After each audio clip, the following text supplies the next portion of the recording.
Hello friends. आज हम विश्व इतिहास के अंतर्गत पुनर्जागरण को जानेंगे। तो स्टार्ट करते हैं आज का डिस्कशन। ठीक। तो सबसे पहले देखेंगे पुनर्जागरण होता क्या है। ठीक। पुनर्जागरण यूरोप में 14वीं से 17वीं सदी के बीच में हुआ एक सांस्कृतिक और बौद्धिक आंदोलन था। यह मध्य युग के अंत और आधुनिक युग की शुरुआत का प्रतीक है। पुनर्जागरण का अर्थ है पुनर्जन्म या नवजागरण, जिसमें प्राचीन ग्रीक और रोमन संस्कृति, कला, विज्ञान और साहित्य का पुनर्जागरण हुआ है ना। इन चीजों का पुनर्जागरण हुआ। अब पुनर्जागरण के कारण क्या क्या थे। क्लासिकल ज्ञान की पुनः खोज, ग्रीक और रोमन साहित्य, कला और दर्शन के प्रति नई रुचि उत्पन्न हुई। इसने समाज में तर्क और विचारशीलता को बढ़ावा दिया। इससे क्या हुआ, पुनर्जागरण को बल प्राप्त हुआ।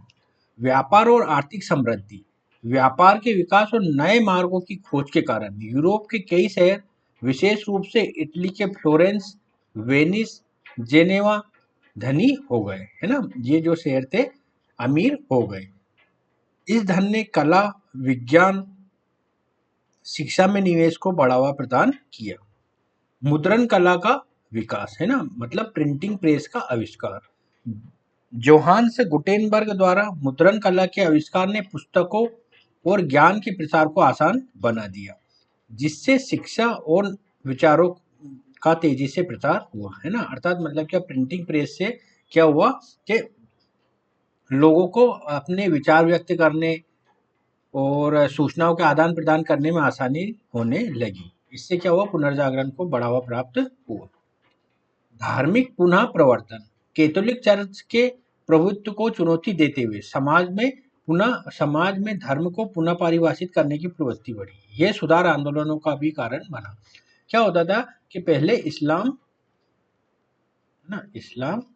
और ये जो चर्च वाले हैं, इस्लाम धर्म और चर्च, है ना, जिसे क्रिश्चियन धर्म बोलते हैं, तो इनमें क्या हुआ, एक टकराव उत्पन्न हुआ, है ना, एक धर्म युद्ध जिसे बोलते हैं।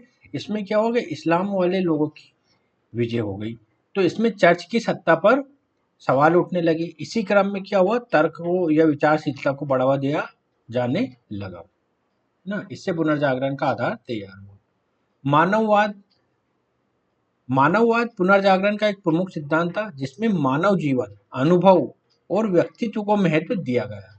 इससे क्या हो, धार्मिक कट्टरता कम हुई और विज्ञान और तर्क शक्ति को बढ़ावा मिला। अर्थात क्या होता है, यहाँ पे तर्कवाद को बढ़ावा दिया जाने लगा, है ना। अंधविश्वास पर कमी आने लगी।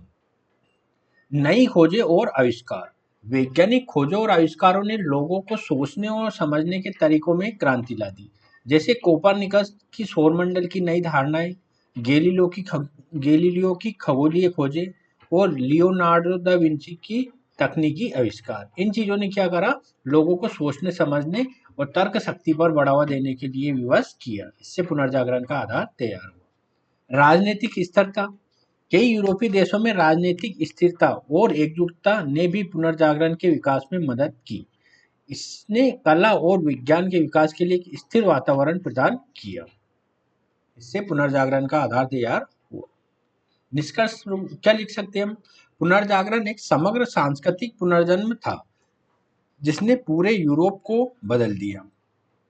इसने न केवल कला और साहित्य में, बल्कि विज्ञान, राजनीति और समाज के हर क्षेत्र में एक नई दिशा प्रदान की। ठीक है, तो ये पुनर्जागरण से संबंधित था। इसमें आप एक मेंस का प्रश्न लिख सकते हैं, यूपीएससी के लिए प्रश्न है, पुनर्जागरण क्या है और यूरोप में पुनर्जागरण